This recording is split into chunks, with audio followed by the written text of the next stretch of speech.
Alors, je vous invite à prendre votre Bible dans Jean 3, 4, versets 4 et 5. OK. Alors, Nicodème lui dit, « Comment un homme peut-il naître quand il est vieux? Peut-il rentrer dans le sein de sa mère et naître? » Jésus répondit, « en vérité, je te le dis, si un homme ne naît d'eau et d'esprit, il ne peut entrer dans le royaume de Dieu. » Que Dieu bénisse sa parole. Amen. Jésus, mon espérance.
Jésus, mon espérance. Oui, 97.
cède la place à Alain.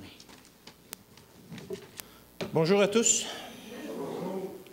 Alors, vous êtes sûrement déjà demandé, en tant que chrétien, d'où nous vient le salut? Comment est-ce qu'on peut l'acquérir et comment est-ce qu'on peut en bénéficier? Lorsqu'on regarde autour de nous, on constate qu'il y a plusieurs façons que les gens croient pouvoir obtenir le salut.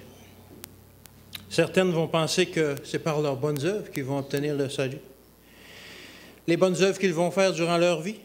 Ils s'efforcent d'en accomplir le plus possible afin d'avoir un bon capital de salut pour présenter devant le Seigneur à leur mort, afin de pouvoir bénéficier de la vie éternelle. Le problème avec ça, c'est quand est-ce qu'on en a fait suffisamment des bonnes œuvres pour pouvoir se mériter la vie éternelle? Quand on va au magasin, c'est facile de prix marqué. On a juste à payer ce qu'il faut. Bien, les bonnes œuvres pour obtenir la vie éternelle, combien il faut en faire? Et puis, quelle œuvre qu'il faut faire? Tant qu'à faire des œuvres, je serais aussi bien d'en faire qui seraient plus payantes pour obtenir la vie éternelle plus rapidement. Certains pensent comme ça, que c'est comme ça, par les bonnes œuvres, qu'on peut obtenir la vie éternelle. D'autres pensent que c'est en appartenant à une église quelconque qu'ils vont obtenir le salut. Cette église-là a même fait de cette croyance-là un de leurs moyens d'évangélisation.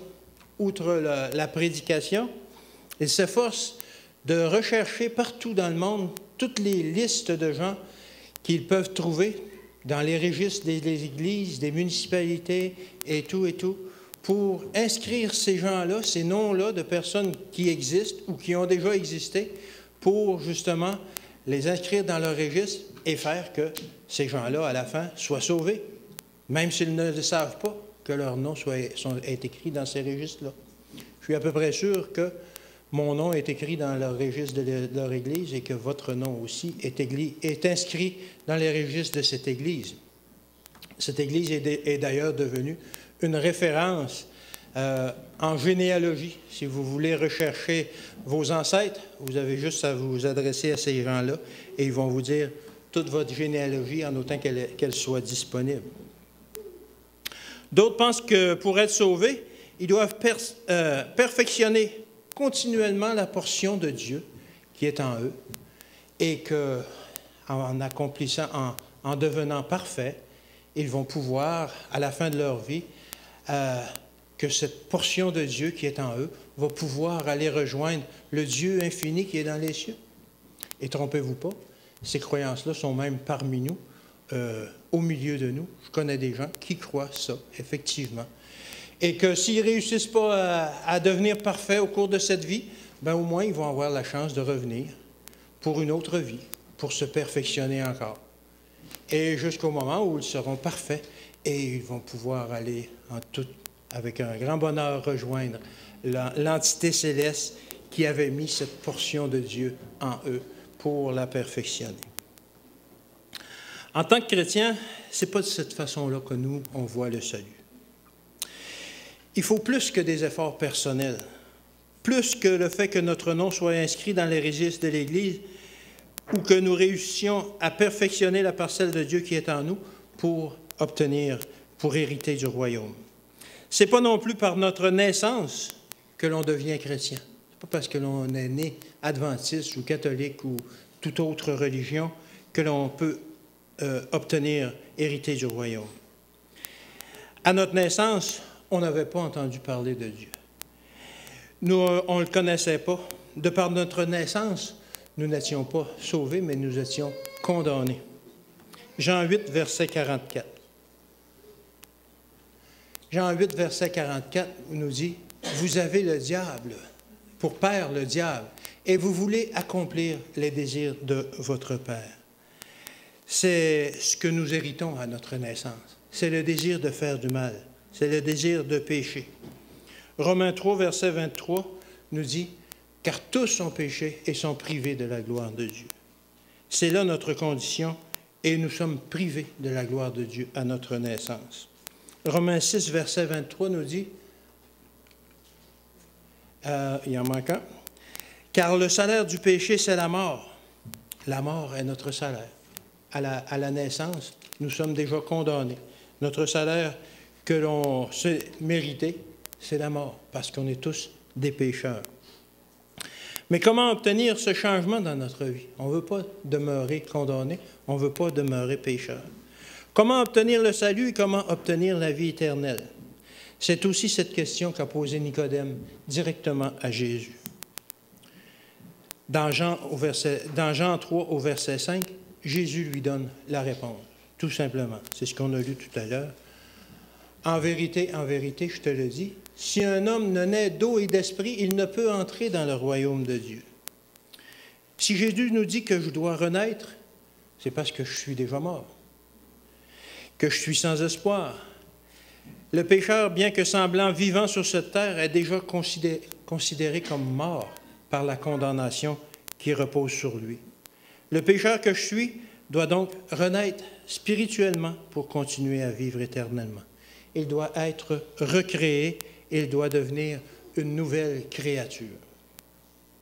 Afin de mieux comprendre comment on peut naître de nouveau, on peut voir comment s'est déroulée la première création, la création de la terre.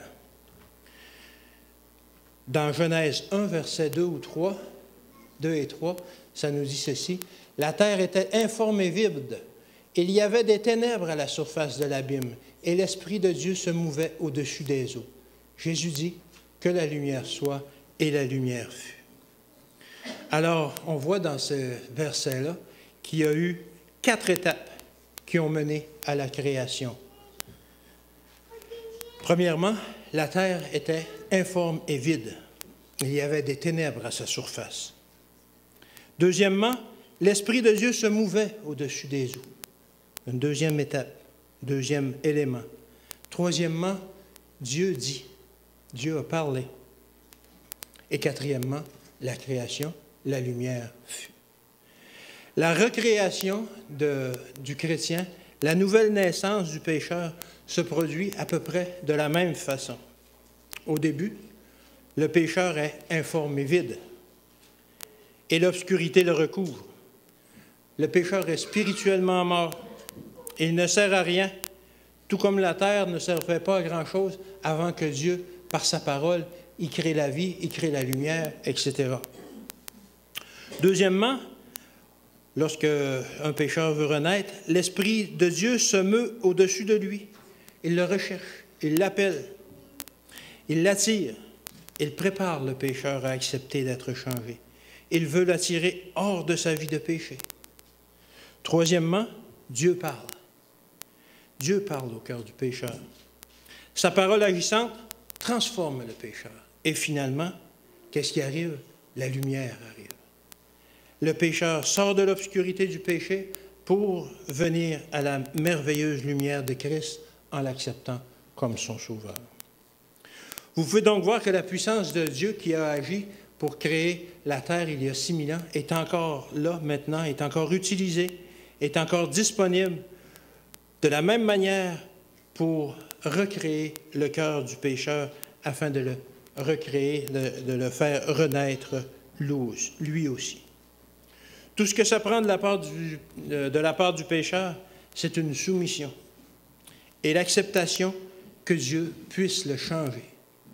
Tant qu'on refuse, Dieu ne peut pas agir, Dieu ne peut pas parler. Le Saint-Esprit est là, le pécheur est encore informe et vide, mais l'étape de la parole et de la recréation ne peut pas se reproduire.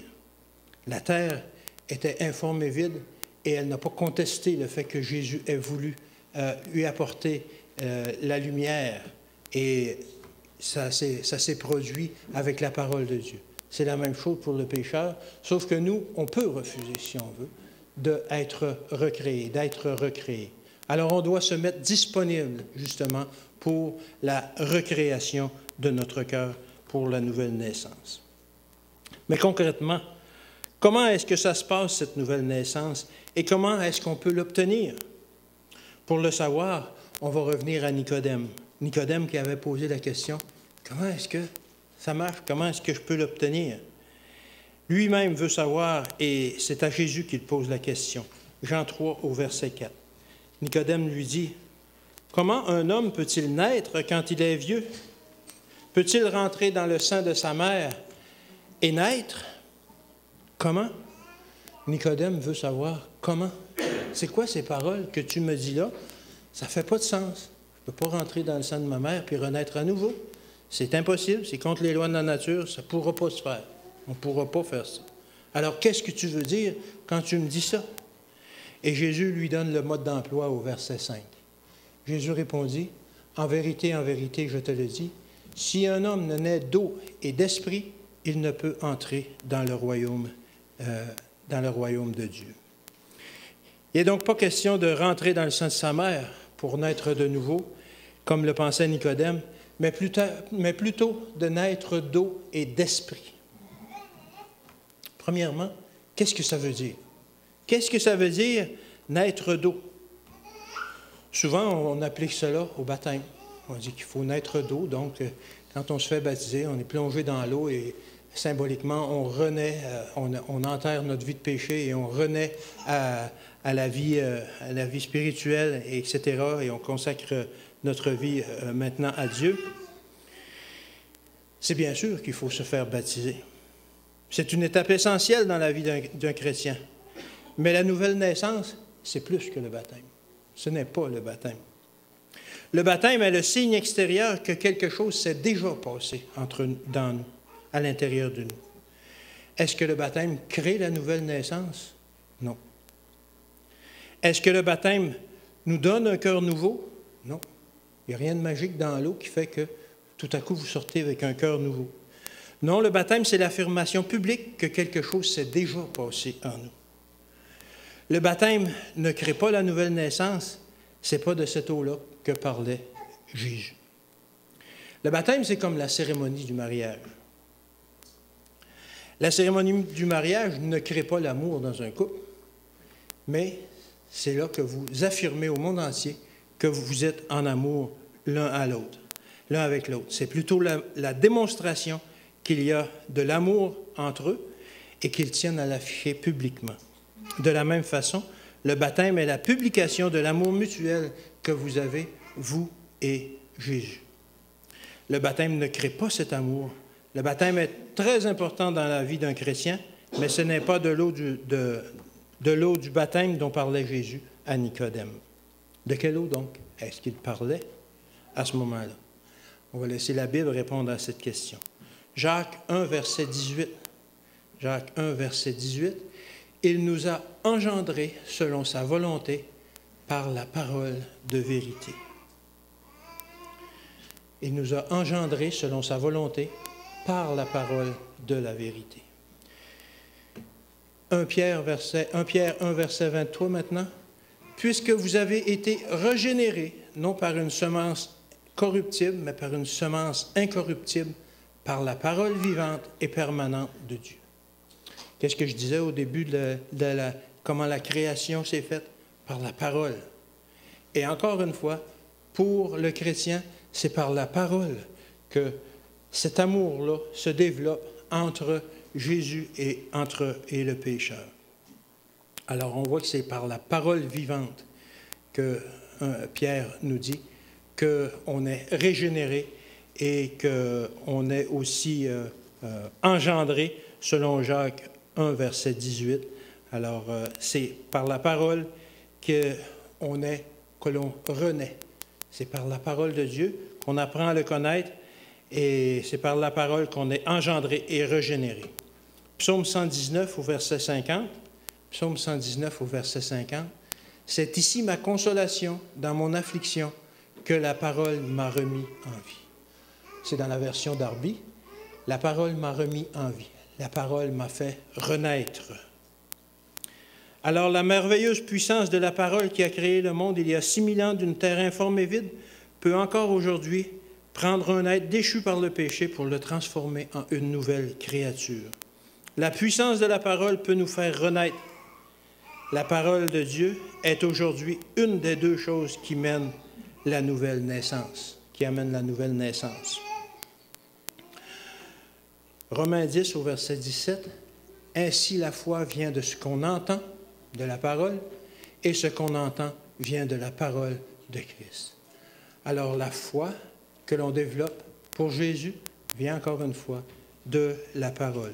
Tout commence avec la parole de Dieu. Notre monde a été créé par la parole de Dieu. Il a parlé et cela fut. De même, cette puissance est encore aujourd'hui disponible dans la parole de Dieu que vous tenez dans vos mains, que vous lisez chaque jour, je l'espère. La seule différence entre hier et aujourd'hui, c'est que contrairement à la terre, vous devez choisir de vous approprier cette puissance transformatrice qui vient de la parole de Dieu. Jésus a dit à Nicodème qu'il devait naître d'eau, qui est la parole de Dieu. Le baptême est la démonstration de cette nouvelle naissance, de cette nouvelle relation qui s'est développée entre vous et Jésus justement par la parole. Il y a aussi l'Esprit.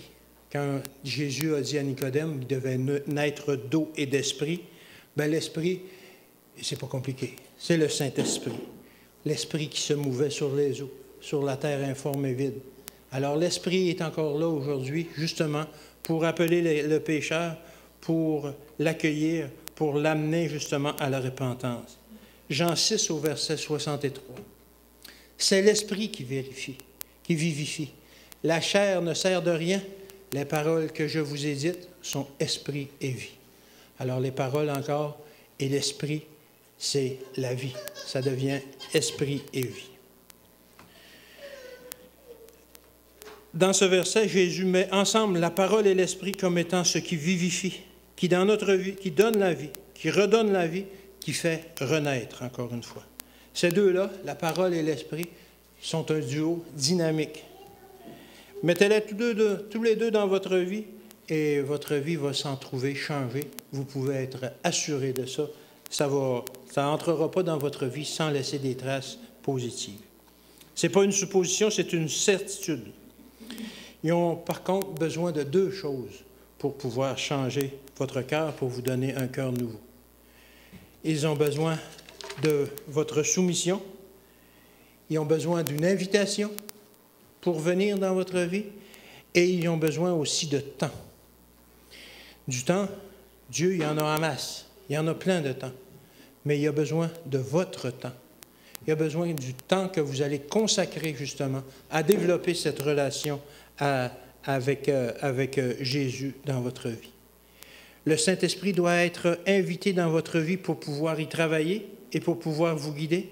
Et vous devez prendre du temps chaque jour pour justement resserrer, en lisant sa parole, en priant, etc., resserrer cette relation que vous avez, cette nouvelle relation que vous avez avec Jésus pour justement que votre cœur puisse être transformé, que vous puissiez devenir une nouvelle personne, que vous puissiez naître de nouveau. Revenons maintenant à Jean 3, verset 5. Jean 3, verset 5. Jésus répondit, « En vérité, je te le dis, si un homme ne naît d'eau et d'esprit, il ne peut entrer dans le royaume des cieux. » Je reviens à ce verset-là parce que cette fois-là, c'est la deuxième partie qui m'intéresse. « Il ne peut entrer dans le royaume des cieux. » Il ne peut pas entrer dans le royaume des cieux s'il ne naît de nouveau, s'il ne naît d'eau et d'esprit. Jésus en fait une condition essentielle. La nouvelle naissance, ce n'est pas quelque chose qui arrive à certains chrétiens qui sont chanceux, qui ont réussi à faire que, bon, ben, je ne sais pas c'est quoi qu'ils ont, mais ça a toujours été quelque chose, ça a longtemps été quelque chose d'obscur pour moi, la nouvelle naissance. Mais ce n'est pas quelque chose d'obscur, c'est quelque chose qui doit arriver. C'est une relation qui doit se développer justement entre Jésus et vous pour que vous renaissiez de nouveau, que votre cœur soit transformé, qu'on puisse dire maintenant, cette personne-là, c'est plus la même, elle a eu une transformation, elle a eu une nouvelle naissance. Et c'est une condition essentielle pour justement pouvoir bénéficier de la vie éternelle. Notre nature charnelle, c'est une nature pécheresse.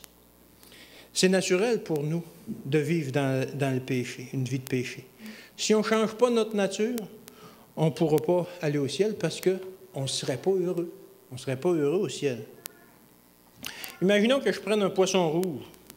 Je le sors de son bocal, je l'emmène à l'église sur un plateau, je lui fais écouter de la belle musique.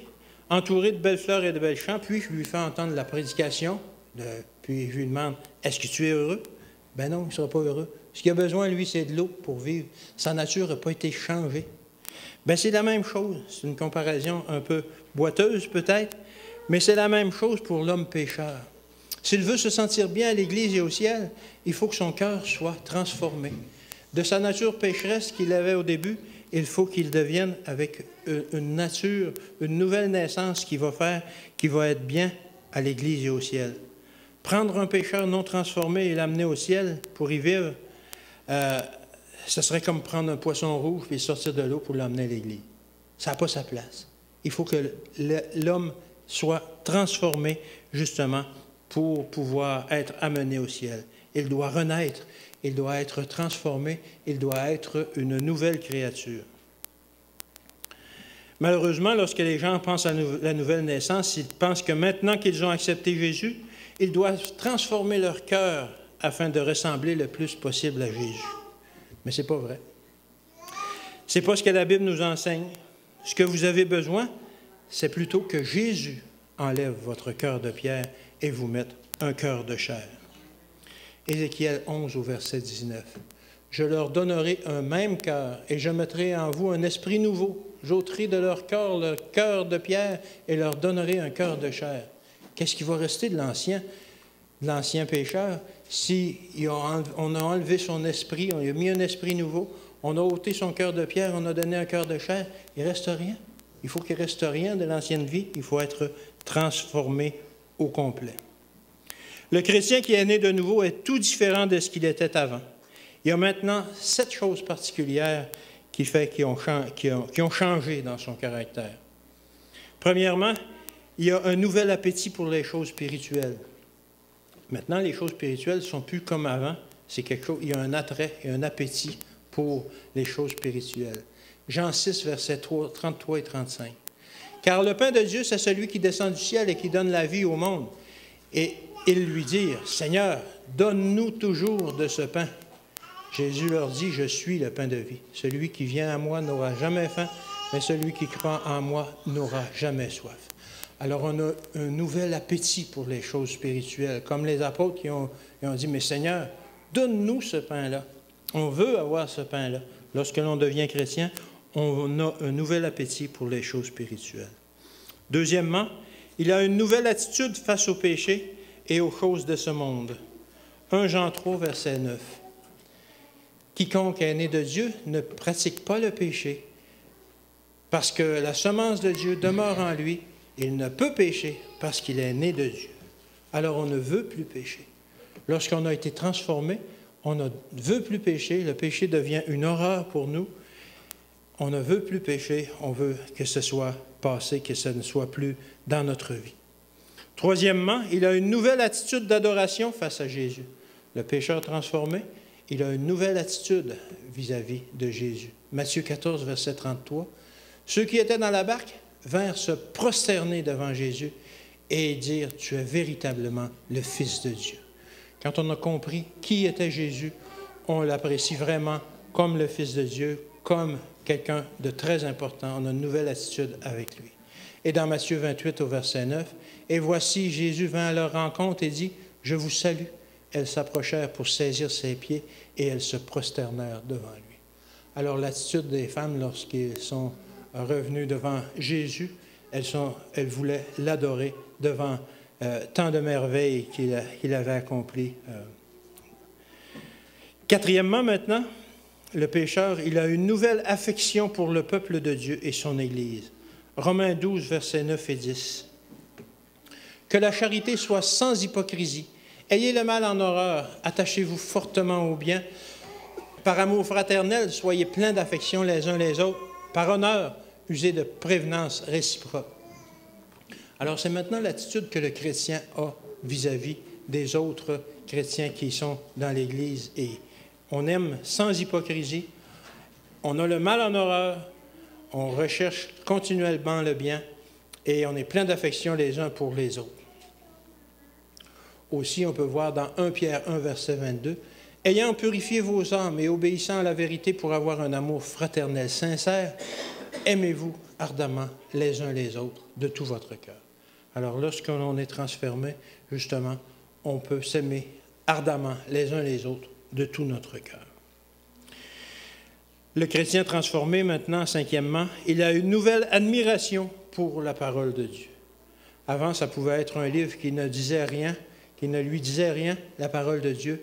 Mais maintenant, on trouve dans Psaume 119, verset 11, « Je serre ta parole dans mon cœur afin de ne pas pécher contre toi. » Alors, on apprend les versets, on médite les versets, on médite des textes, justement pour apprendre la loi de Dieu, apprendre la parole dans notre cœur afin de ne pas pécher contre toi. C'est une nouvelle attitude qu'on a vis-à-vis de la parole de Dieu.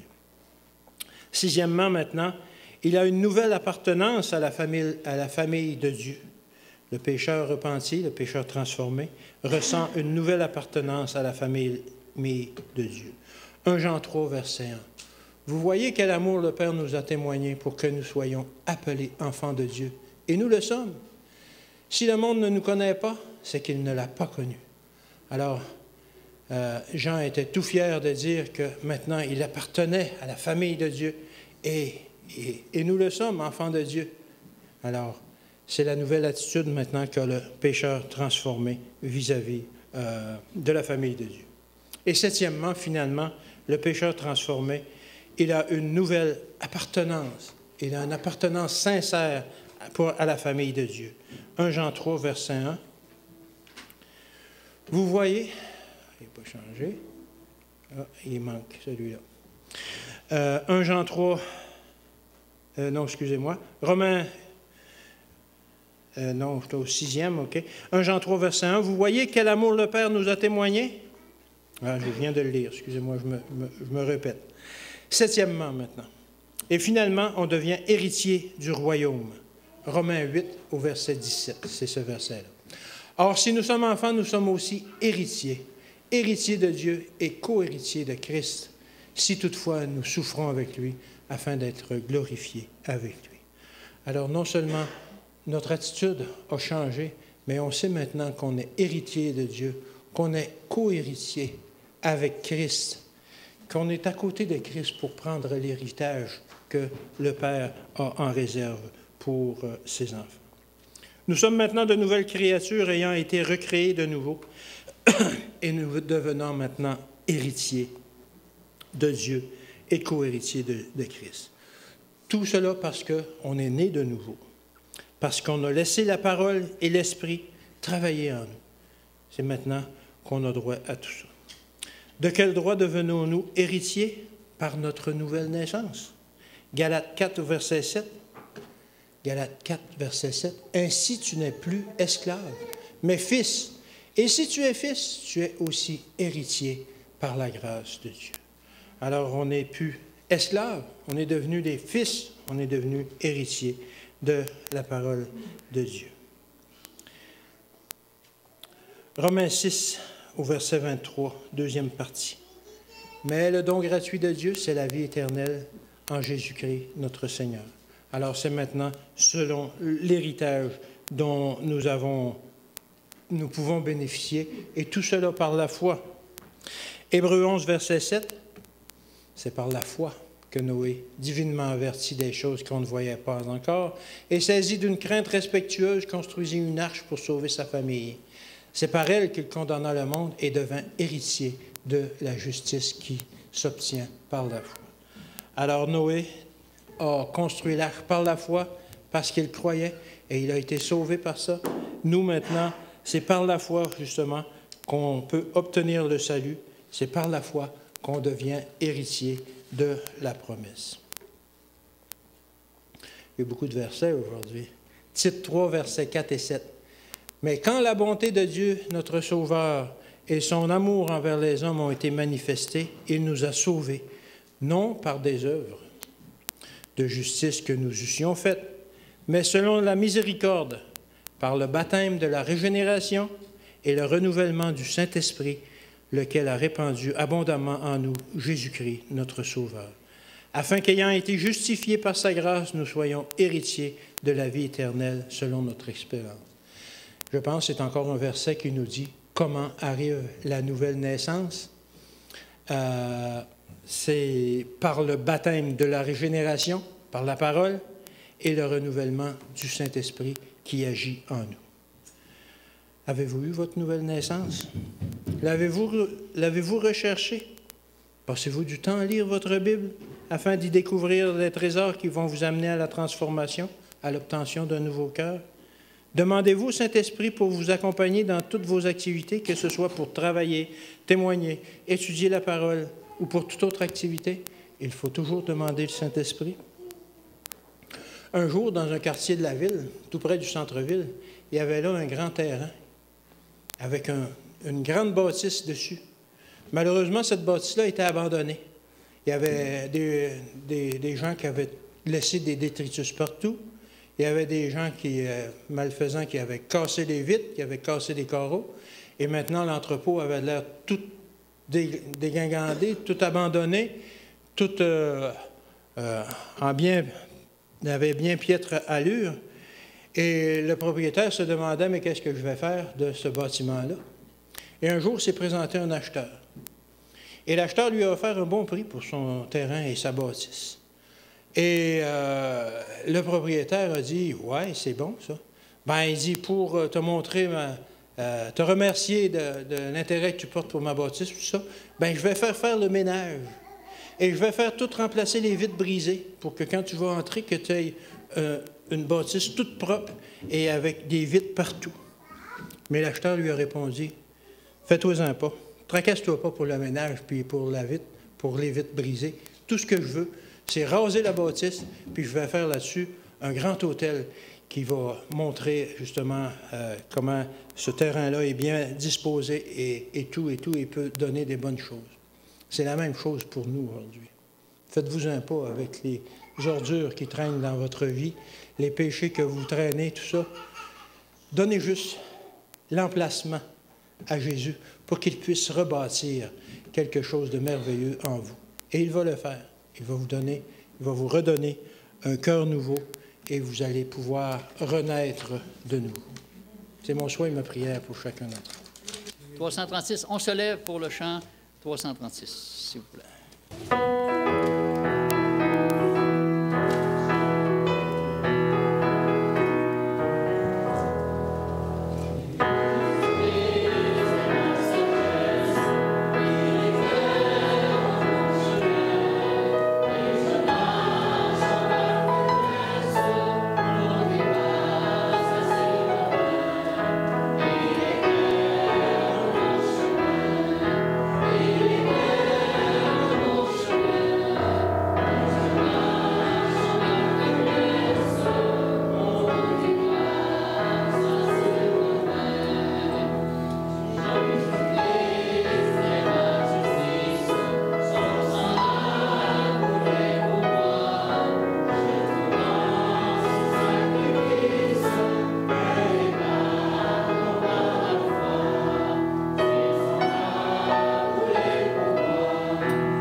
Inclinons-nous pour la prière.